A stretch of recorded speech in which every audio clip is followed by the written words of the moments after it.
오늘 이 에베소서는 지난주에도 잠깐 말씀했지만 바울이 AD 62년경에 그 로마 옥중에 갇혔을 때 그때 에베소 성도들을 기억하면서 정말 3년 동안이나 밤낮으로 눈물을 흘리면서 복음을 전하고 그 에베소 교회를 너무너무나 사랑했던 바울. 그 바울이 이 에베소 교회가 어떠한 신앙을 가지고 또 무엇보다도 우리가 이 세상을 살 때 바울은 알았어요. 그 당시에는 예수를 믿는다는 게 십자가를 지고 가는 삶이었습니다. 평안한 삶이 아니었어요. 정말 십자가 지고 죽음을 무릅쓰고 가야 하는 그러한 상황이었어요. 그렇기 때문에 바울이 에베소를 기록하면서 제일 먼저 그들에게 주고 싶었던 하나님의 말씀이 뭐였냐면 너희에게 속한 하나님의 신령한 복이 있다는 거예요. 이거를 먼저 기록하고 있는 거예요. 그래서 에베소 우리가 1장 3절에 보면 이 말씀이 있잖아요. 하나님 곧 우리 주 예수 그리스도의 아버지를 찬송할지어다. 그분께서 그리스도 안에서 하늘의 처소들에 있는 모든 영적인 복을 우리에게 복으로 주셨는데 영적인 복을 우리에게 주셨다. 그러니까 이 에베소 교회가 바울이 그렇게 전심을 다해 세운 교회이지만 이 교회가 많은 위협에 처하게 될 것이라는 걸 바울은 그 에베소 교회 장로들을 밀레도에서 청합니다. 우리가 사도행전 20장에 보면 그게 기록되어 있어요. 에베소 장로들을 청해서 바울이 정말 자신이 어떻게 에베소 교회에서 목회했는지를 이제 얘기하면서 내가 전한 그 말씀들, 내가 그 목회할 때 너희들에게 3년이나 밤낮으로 눈물 흘려 전한 그 말씀들, 너희가 그 말씀을 잊지 말라는 거예요. 그 말씀 안에서 예수 그리스도를 바라보고 살아가라고 바울이 마지막 말씀을 전합니다. 왜냐하면 바울이 다시는 내가 너희를 보지 못할 수도 있다는 거예요. 예루살렘으로 올라가는데 예루살렘에서 어떤 일이 나를 기다리고 있다는 거예요. 그러니까 환난과 결박이라고 얘기합니다. 그러면서 바울이 뭐라 그래요? 나의 달려갈 길을 다 마치고 주 예수께 받은 바 나의 사명을 다 마치기까지는 나의 죽는 것도 두려워하지 않겠다. 하고 그 에베소 20장 24절에 유명한 말을 하는 거예요.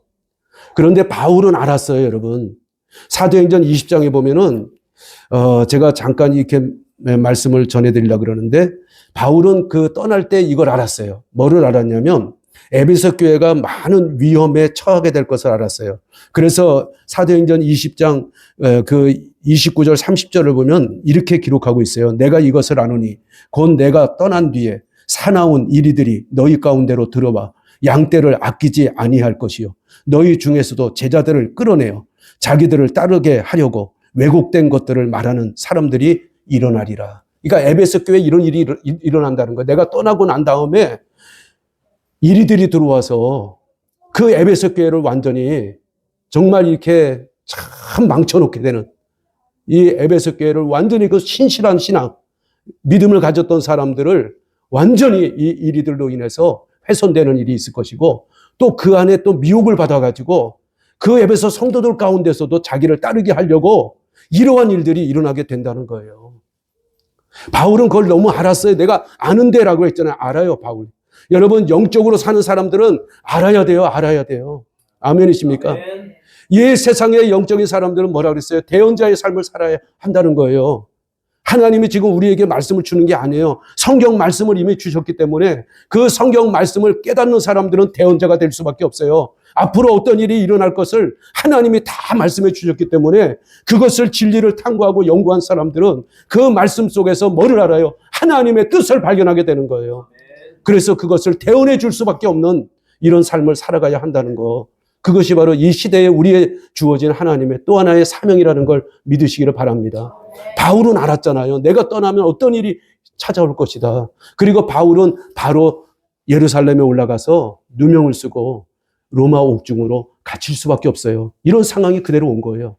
그러니 로마 옥중에 갇혔던 바울이 에베소를 얼마나 걱정했겠어요. 자기가 떠날 때 이런 말을 했는데 에베소 교회가 온전하게 설 수 있도록 바울은 정말 사랑을 가지고 옥중 서신을 에베소에 보낸 거예요. 바울은 자기가 사도가 된 것은 자기의 뜻이 하나도 없었다는 거예요. 자기는 사도가 될 그 생각도 없고 정말 그런 생각을 꿈에도 가져본 적이 없어요. 저도 목사 된다는 걸 꿈에도 가져본 적이 없는데 목사 됐어요. 하나님이 저를 불러가지고. 아멘이십니까? 그러니까 바울도 마찬가지예요. 난 사도 될 마음이 꿈에도 없었던 거예요. 근데 하나님의 뜻으로 하나님이 나를 부르셔서 내가 사도가 됐다. 여러분, 사도라는 의미가 뭐예요? 우리가 그리스어로는 아포스톨로스입니다. 이것은 보냄을 받은 자라는 뜻이에요. 무엇을 위해 보냄을 받았어요? 바울이요. 이방인들에게 복음을 전하기 위해서 하나님이 나를 불렀다는 거예요. 하나님의 뜻으로. 여러분, 우리가 왜 이 땅에 태어났는지 하나님의 뜻을 모르면 우리가 세상 사람과 다를 것이 하나도 없다는 거예요. 영적으로 무지한 삶을 살아갈 수밖에 없다는 걸 기억하셔야 합니다. 하나님의 뜻 안에서 내가 부름을 받고 하나님의 뜻 안에서 내가 예수를 믿게 됐고 하나님의 뜻 안에서 내가 지금 이 시간 이 자리에 있다는 걸 항상 기억하라고 제가 말씀을 드립니다. 아멘. 그럴 때 우리가 무엇을 해야 될지를 깨닫게 돼요. 제가 베드로서 3장의 말씀을 다시 한번 여러분에게 전하지만은 우리가 이 지구가 이제 뜨거운 체질에 다 풀려서 사라질 날이 올 거예요. 베드로는 그것을 이미 우리에게 대언하고 있어요. 이 지구가 뜨거운 체질에 다 풀려서 이 이전 땅과 이전 하늘 다 사라질 거예요. 그 날이 올 거예요, 반드시. 그때 베드로가 그때 우리에게 한 말씀이 뭐예요? 그때 너희는 어떤 사람이 되어야 마땅하겠느냐. 그것을 아는데 그렇잖아요. 하나님이 우리에게 그것을 다 보여주시는데 우리는 예수 믿는 우리는 그때 어떤 사람이 되어 있어야 마땅하겠느냐 하고 말씀하고 있는 것을 우리가 알 수 있잖아요. 오늘 에베소 교회를 향해서 바울이 말하는 게 바로 그런 부분들이에요. 너희가 어떤 사람이 되어 있어야 마땅하겠느냐. 하나님이 너희에게 주신 너무나 크고 놀라운 영적인 복이 있다는 거예요. 하늘의 처소에 있는 복이 너희에게 주어졌다는 거예요. 그러니 너희가 어떠한 사람이 되어서 그 복을 받아야 되겠느냐. 이 그리스도인의 정체성에 대해서 제가 지난주에 그래서 잠깐 말씀했잖아요. 내가 누구인가를 알아야 돼요. 내가 누구인가. 나는 예수 믿는 사람이고 그리스도의 신부고 그리스도의 몸이고 하나님의 자녀라는 이 정체성. 아멘이십니까? 아멘. 이것을 잃어버리면 우리는 아무것도 할 수 없어요. 아무것도 할 수 없어요. 저 마귀의 전략에 빠져서 마귀의 미혹에 빠져서 우리도 그저 세상에서 흔들릴 수밖에 없는 이런 삶을 살아갈 수밖에 없다는 걸 꼭 기억해야 한다는 사실이죠. 바울은 하나님의 뜻에 의해서 자기가 보냄을 받은 거예요. 보냄을 받았어요. 여러분, 정말 이 시대에 참 많은 어떤 면에서 보면 이단들이 나왔습니다. 그래서 지금도 하나님의 말씀을 받는다는 사람이 굉장히 많아요. 다 거짓된 거예요. 그런데 빠지면 안 되는 거예요, 여러분. 하나님의 말씀을 들었다고 해서 기도해주고 이런 거짓된 사람들이 얼마나 많은지 모릅니다. 하나님의 말씀을 내가 기도했는데 들었다. 꿈에서 보았다. 요새 왜 이렇게 임사 체험하는 사람들이 많아요? 죽어서 하늘 보고 왔다는. 여러분, 그런데 미혹되면 안 되는 거예요. 아멘이십니까? 아멘. 하나님은 말씀을 통해 우리에게 다 보여주셨어요. 저는 정말 천국의 소망 가지고 삽니다. 아멘. 하나님이 저를 부르실 그 영광의 셋째 하늘, 하나님이 보여주신 그 새 예루살렘을 바라보며 소망 가운데 살아요. 제가 하나님이 보여주지 않아도 성경을 통해서 다 봤기 때문에. 아멘이십니까? 아멘. 그런 소망을 가지고 흔들리지 않고 살아가는 거예요. 우리 가족들도 세상에서 봤다 하는 사람, 세상에서 뭔가 체험했다는 그런 사람들의 소리가 아니라 하나님 말씀 속에서 하나님이 보여주시는 세계를 바라보면서 소망 가운데 나아가는 삶이 되기를 주님의 이름으로 축복을 드립니다. 아멘. 오늘 본문 2절에 보면 놀라운 말을 합니다. 바울은 자기를 소개한 다음에 2절에 보면 하나님 우리 아버지와, 여러분, 하나님이 우리 아버지라는 걸 알려줘요. 하나님 우리, 여러분, 저는 우리 가족들에게 정말 한번 묻고 싶어요. 하나님이 나의 아버지예요? 아멘. 정말 아버지예요, 아버지. 제가 이 말씀을 쭉 준비하면서 하나님이 아버지, 내가 어떻게 하나님을 아버지라 부를 수 있을까? 여러분, 상상이 됩니까? 하나님은 영원하신 하나님이에요. 그분은 창조주예요. 정말 그분의 위대함을 우리가 감히 말로 표현할 수가 없어요. 저도요. 하나님을 표현해 주고 싶은데 제가 표현할 수 있는 역량이 없어요. 그런 하나님이 나의 아버지래요. 아버지. 성경은 그것을 우리에게 계속해서 증거해 주는 것을 볼 수가 있잖아요. 하나님이 어떻게 우리의 아버지가 됐다고 말씀해요. 요한복음 1장 12절에는 예수 그리스도를 영접하는 자에게 하나님의 자녀가 되는 복을 주셨다. 할렐루야. 아멘. 로마서 8장 15절에서 16절에도 말씀해 보면 우리가 예수 그리스도 안에서 성령으로 말미암아 하나님을 아바 아버지라 부르게 되었다. 우리가 양자로 하나님께서 우리를 어떻게 했어요? 입양했다는 거예요. 입양. 하나님의 자녀로 입양했다는 거예요. 아멘이십니까? 아멘. 여러분 배너 영화 본 적 있죠? 배너가 참 잘 살았던 그런 사람인데 호밍가이라는 친구가 와서 이 배너를 완전히 무너뜨려 버려요. 그리고 자기 엄마와 누이는 문둥병에 걸리고 배너는 노예로 그 로마 군대에 그 노예로 끌려가서 배 젓는 거. 그러다가 이제 큰 싸움이 일어나잖아요, 로마에. 그때 배너가 이제 타고 있던 배가 완전히 전복이 됩니다. 그래서 이제 배너가 나와 보니까 그 배의 사령관이 자기 전대가 다 몰살한 것처럼 보여져서 죽으려고 합니다. 물로 뛰어들어 자결하려고 그래요. 그때 배너가 뛰어들어서 그분을 살려냅니다. 나중에 알고 보니까 자기 군사들이 승리한 거예요. 승리를 한 거예요. 그래서 이 사람이 영웅이 된 거예요. 그 싸움에서. 만약에 자기를 했으면 어떻게 될 뻔했어요. 그래서 이 사령관이 배너에게 너무나 깊은 은혜와 사랑을 가지고 자기 아들로 삼습니다, 여러분. 그 아들이 어떤 아들인 줄 알아야 돼요. 자기 그냥 신분을 바꿔줘서 그저 이렇게 자유인으로 만들어주면 되는데 자기 아들로 삼아서 자기 반지를 줍니다.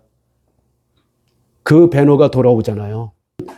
이 배너는 사령관의 아들이에요. 호민가는 될 게 아닌 거예요. 이런 아들이 돼서 돌아오는 거예요. 이런 아들이요. 하나님의 아들. 아멘. 하나님이 우리를 어떻게 했어요? 입양했어요. 자녀로 입양을 했다니까요. 여러분 정말 믿어져요? 아멘. 하나님의 아들이 이 땅에서 어떻게 살아야 돼요? 예수님 이 땅에 오셔서 가장 낮고 천한 자리에 오셨지만 예수님은 한 번도 세상에서 굴한 적이 없어요. 말씀을 전하고 아버지의 뜻을 전했어요. 아멘이십니까? 아멘. 우리는 하나님의 자녀가 됐다는 걸 오늘 바울이 에베소 성도들에게 말씀하고 있는 거예요. 어떤 성도들이요? 신실한 성도들, 신실한 자들. 여러분 바울은 왜 딱 신실한 자들이라고 표현했을까요? 그래서 신실하다는 것은 세인트, 거룩하다는 뜻이에요. 성도라는 뜻입니다, 여러분. 우리가 성도라는 의미가 세인트예요. 거룩한 사람이 됐다. 아멘이십니까? 아멘. 하나님이 너희를 이미 거룩하게 여기신다는 거예요. 거룩하게. 하나님이 우리를 입양했다는 것은 예수 그리스도의 보혈로 인해서 우리가 깨끗하게 되었다는 거예요. 깨끗하게. 하나님의 자녀는 아무나 되는 게 아니에요. 아멘이십니까? 아멘. 하나님이 인정하는 사람, 하나님이 의롭다고 인정하는 사람만이 하나님의 자녀가 될 수 있다는 사실이에요. 그런데 에베소 교인들을 향해서 바울이 뭐라 그랬어요? 하나님 아버지라고 그들에게 말하고 있어요. 너희 아버지. 아멘이십니까? 아멘. 오늘 저와 우리 가족들이 정말 내가 가장 큰 정체성이 뭐예요? 하나님의 자녀라는 정체성이에요. 하나님이 나의 아버지라는 거. 담대하세요. 담대하세요. 정말 우리 하나님 아버지가 나의 아버지라는 것을 항상 기억하며 살아갈 수 있는 우리 가족들이 되시기를 주님의 이름으로 축복을 드립니다. 그 하나님 아버지와 또 주 예수 그리스도로부터 우리는 예수님을 끊을래야 끊을 수 없는 관계라는 걸 믿으시기를 바랍니다. 예수님은 우리의 구원자셔요. 우리의 구원자. 우리가 하나님의 아들이 되게 하신 분도 예수님이에요. 그래서 그리스도 안에서 하나님이 우리를 택했다고 하는 거예요. 그리스도 안에서. 여러분 우리 하나님의 신령한 복을 주셨다고 3절에 말씀해요. 영적인 복, 신령한 복. 그런데 이 복을 누가 받을 수 있느냐? 그리스도 안에 있는 자만 받을 수가 있어요. 요한복음 15장에 보면 예수님께서 포도나무와 가지 비유를 듭니다. 나는 포도나무고 너희는 가지라는 거예요. 이 가지가 어디에 있을 때 열매를 맺어요? 어디에 있을 때 복을 받아요? 예수 그리스도 대신 포도나무에 붙어 있을 때, 포도나무와 함께 할 때 너희들이 풍성한 열매를 맺게 될 것이다. 그리고 내 말이 너희 안에 거하고 너희가 내 안에 거하면 무엇이든지 구하라 그리하면 이루리라 하고 예수님 말씀하신 거예요, 여러분. 우리가 예수 그리스도를 떠나서는 아무것도 할 수 없다고 요한복음 15장에서 예수님은 그래서 말씀하고 있는 거예요. 우리가 포도나무를 떠나는 순간 그 가지는 어떻게 돼요? 사람들에게 던져져서 그저 마르고 밟히고 나중에는 어디로 들어가요? 불사름 벗게 될 수가 없느니라. 아무 가치가 없다는 거예요. 예수 밖에 있는 자들은 아무 가치가 없어요. 우리가 예수 안에 있을 때에 가치가 있는 거예요. 할렐루야. 그래서 하나님이 우리를 위해서 예비하신 저 하늘에 속한 신령한 복, 신령한 복. 여러분, 예수 그리스도께서 이 땅에 오셔서 우리를 위해서 십자가에 죽으시고 부활하심으로써 우리에게 주어진 복은요, 땅에 속한 복이 아니에요. 하늘에 속한 복입니다. 하늘에 속한 복. 여러분, 이스라엘 백성들은 하나님이 이 땅에서 선택해서 이 땅의 백성으로 그들이 하나님이 어떤 하나님인가를 보여주기 위해서 선택한 백성이에요. 이 땅의 백성. 그래서 그 당시 이스라엘 백성 외에는 전부 다 이교도들이었어요. 이방인들. 그래서 하나님을 전혀 알지 못하고 저 악하고 정말 사람들이 만든 이런 더러운 신상들, 그러면서 그들이 지금 같은 시대처럼 정말 이게 말할 수 없는 성적 타락이 일어나고 이런 일들이 생겨지면서 레위기에 보면은 18장, 20장 읽어보세요. 18장부터 20장.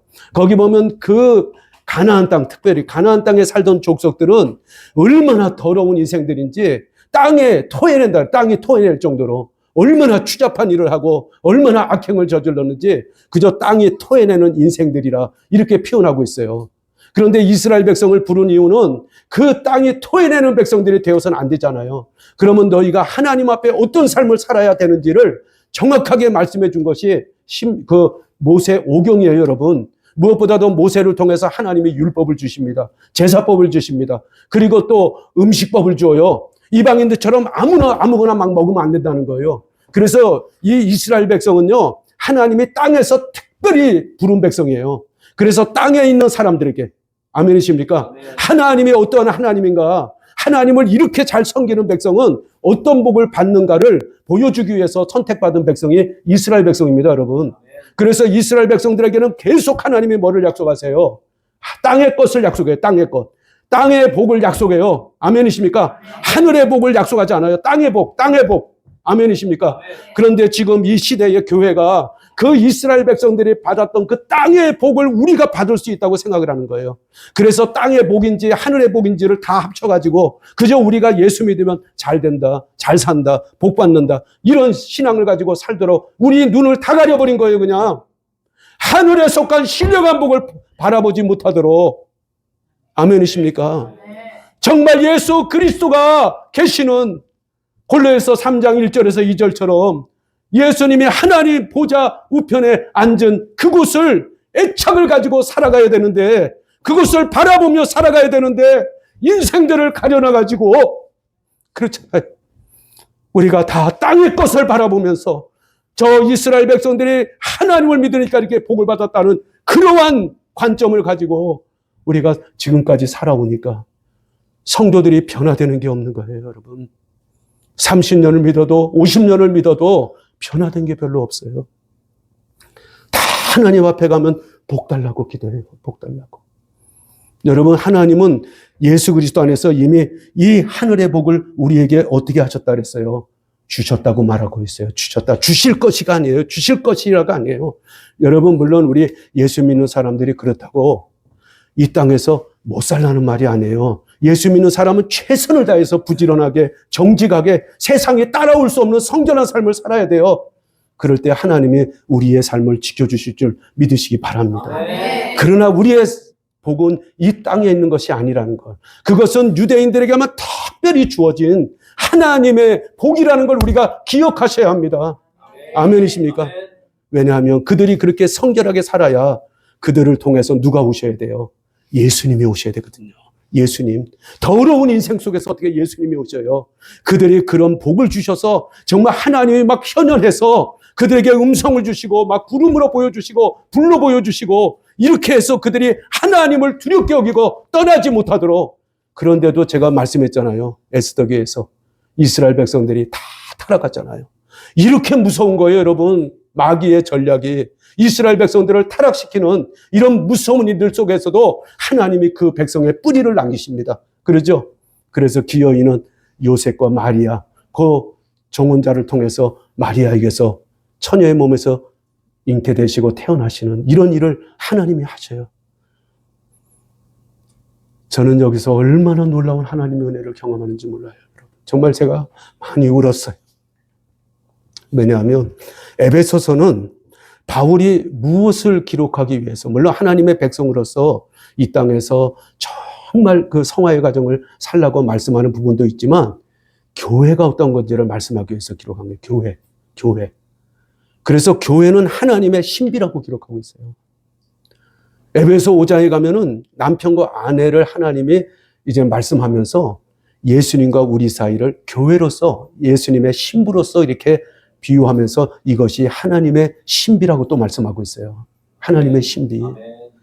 하나님이 결론적으로 이 땅을 왜 만드셨을까? 교회를 만드시기 위해서 만들었다는 거예요. 교회. 예수님의 신부.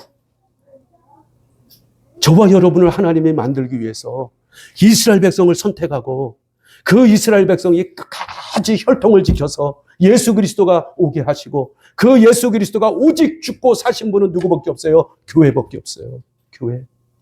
아멘이십니까? 아멘. 그래서 히브리서 11장 마지막 절에 가보세요. 그 구약에 살았던 모든 사람들, 히브리서 11장은 믿음의 장입니다. 얼마나 그들이 믿음이 좋아요. 그런데도 불구하고 우리들을 통해서 그들이 완성되게 하려 하심이라. 우리들을 통하지 않고는 완성이 안 된다는 거예요. 구약의 사람들도. 아멘이십니까? 아멘. 하나님이 교회, 예수 그리스도, 그분의 핏부림을 받고 그분을 믿는 믿음의 사람들, 에클레시아를 통해서, 에클레시아. 하나님의 신부. 바로 예수님은 교회를 위해서 이 땅에 오셨고 교회를 만드신 거예요. 예수님의 교회. 지옥의 문들이 이기지 못하는 사망의 권세를 다 이긴. 아멘이십니까? 아멘. 하나님의 교회가 완성되면 이제 이 땅은 끝나게 됩니다. 끝나게 돼요. 그리고 유대인들에게 하나님이 예수님을 그들이 핍박하고 십자가에 넘겨졌지만 하나님이 그들을 불쌍히 여겨서 다니엘에게 7년 환난을 통해서 그들이 하나님 앞에 다시 구원받는, 그래서 유대인들도 하나님이 버리지 아니하시고 남은 자들을 구원하시는 이런 역사를 기록하고 있는 거예요. 여러분, 정말 하나님의 모든 목적은 어디에 있느냐? 교회에 있습니다. 교회. 아멘이십니까? 그래서 그 교회가 이방인들로 구성이 되잖아요. 유대인들도 예수 믿으면 다 교회가 되잖아요. 그래서 이 교회가 완성되면 하나님이 교회를 옮기셔요. 어디로 옮기시겠어요? 휴거하는 거예요. 그리고 바로 7년 환난이 이제 이어서 이루어지게 된다. 지금 우리가 그 시점에 살고 있다는 거예요. 여러분, 정말 초읽기에 들어갔다고 해도 과언이 아닐 정도의 그런 위기감을 가지고, 그러나 우리 예수 믿는 사람은 그런 위기감을 가질 이유가 하나도 없어요. 왜요? 하나님이 나의 아버지이기 때문에. 아멘. 예수 그리스도가 나의 신랑이시기 때문에. 아멘. 할렐루야. 아멘. 여러분, 정말 믿어지세요? 아멘. 하늘에 속한 신령한 복. 우리가 하늘에 속한 신령한 복. 우리 예수님은 그 복에 대하여 자기를 부인하고 자기 십자가를 지는 복이라고 그랬어요. 이게 예수님은 나를 따라올 사람. 바울은 그래서 사도행전 11장 여러분 23절 이하에 쭉 읽어보면 예수님으로 인해서 자기가 얼마나 많은 고난을 받았는지를 보여주고 있어요. 맞는 것은 그건 그냥 아무것도 아니에요. 맞는 거. 40에 하나 감한매를 5번 맞고 배가 3번이나 파산하는데도 그 배를 탔어야 했고요. 돌로 맞아 죽고 맹수의 위험, 유대인들의 위험, 굶고 자지 못하고 헐벗고 춥고. 쟤는 이게 근데 바울은 복이라는 거예요. 복. 하나님이 내게 주신 복이라. 여러분, 이게 복이라고 생각하는 사람이 있을까요? 하나님이 내게 주신 신령한 복이다 이게. 아멘. 아멘. 성경은 계속 그렇게 말씀합니다. 그래서 디모데도 뭐라 그래요? 우리가 예수를 믿으면 고난을 받는다. 고난 받는다. 이게 우리가 이 땅에서 받을 복이라는 거예요, 여러분. 아멘. 예수 믿는 사람은 이 땅에서 잘 되는 거 이게 아니라는 거예요. 우리가 예수님 믿었으면 예수 그리스도의 십자가를 지고 그분이 걸어가신 길을 같이 걸어가는 거예요. 아멘이십니까? 아멘. 하나님은 왜 그래요? 우리가 이 땅에서 받는 그 어떤 복보다도 하나님이 우리를 위하여 예수 그리스도 안에서 예비하신 이미 주신 이 신령한 복, 영적인 복을 우리가 받았기 때문이라는 거예요, 여러분. 이미 복을 받았다는 거예요, 받았다는 거예요. 그 복을 위해서라면 바울은 로마서 8장 17절에 뭐라 그래요? 우리가 지금 받는 고난은 장차 받을 영광과 비교할 수도 없도다. 좋게 비교할 수도 없도다. 아멘이십니까? 그런 믿음을 가지고 살아가야 한다는 걸 말씀해 주고 있는 겁니다, 여러분. 우리가 그저 안전하다, 평안하다 그렇게만 생각하고 살면 안 된다는 거예요.